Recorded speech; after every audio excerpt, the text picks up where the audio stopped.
പുണർദം നക്ഷത്രം തോറ്റാലും തിരിച്ചു വരുന്ന ഒരു മെൻറ്റാലിറ്റി വളരെ കൂടുതലാണ്.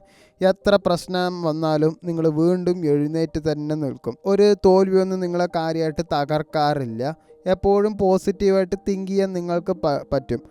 ഒരു വേസ്റ്റ് സിറ്റുവേഷനിലടക്കം നിങ്ങൾ ഒരു ഹോപ്പ് എന്തായാലും നിങ്ങൾക്ക് കാണാൻ കഴിയും. മറ്റുള്ളവർക്ക് മോട്ടിവേഷൻ നൽകുന്ന ഒരു സ്വഭാവം നിങ്ങൾക്ക് നന്നായിട്ടുണ്ട്. അതൊന്നും നിങ്ങൾ ചിലപ്പോൾ സ്വന്തം ജീവിതത്തിൽ അധികം അപ്ലൈ ചെയ്യില്ല. പക്ഷെ നിങ്ങൾ തോറ്റുപോണ അവസ്ഥയിൽ നിങ്ങളത് പ്രവർത്തിക്കും. എല്ലാവരെയും ഹെൽപ്പ് ചെയ്യണ ഒരു നേച്ചർ നിങ്ങൾക്കുണ്ട്. മറ്റുള്ളവരെ സഹായിക്കാൻ ഇഷ്ടം തന്നെയാണ്. അതുകൊണ്ട് അവർ സഹായം ചോദിക്കുകയാണെങ്കിൽ മാത്രം ചെയ്യുക. ചെയ്യാൻ പറ്റാത്തത് ചെയ്യാൻ പറ്റില്ല എന്നും പറയുക. വിട്ടുകൊടുക്കുന്ന സ്വഭാവമുണ്ട്. വേദനിച്ചാലും നിങ്ങൾ ക്ഷമിക്കും. പഴയ ആളുകളെ വീണ്ടും അക്സെപ്റ്റ് ചെയ്യാനുള്ള ടെൻഡൻസി നിങ്ങൾക്ക് എന്തായാലും ഉണ്ടാവും.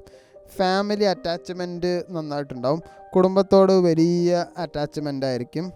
ഫാമിലി പ്രോബ്ലംസ് മനസ്സിനെ നന്നായിട്ട് തന്നെ ബാധിക്കും. ജീവിതത്തിൽ അപ്സ് ആൻഡ് ഡൗൺസ് ഇങ്ങനെ ആവർത്തിച്ചും കൊണ്ടേയിരിക്കും. ഒരു സ്മൂത്ത് ലൈഫ് നിങ്ങൾക്ക് അങ്ങനെ ഉണ്ടാവില്ല. നല്ല ഇടിയും വേടിയും ഒക്കെ നിങ്ങൾക്ക് എന്തായാലും ജീവിതത്തിലുണ്ടാവും. സ്റ്റെബിലിറ്റി കുറച്ച് വൈകിയേ നിങ്ങൾക്ക് സാധാരണ ലഭിക്കാറുള്ളൂ.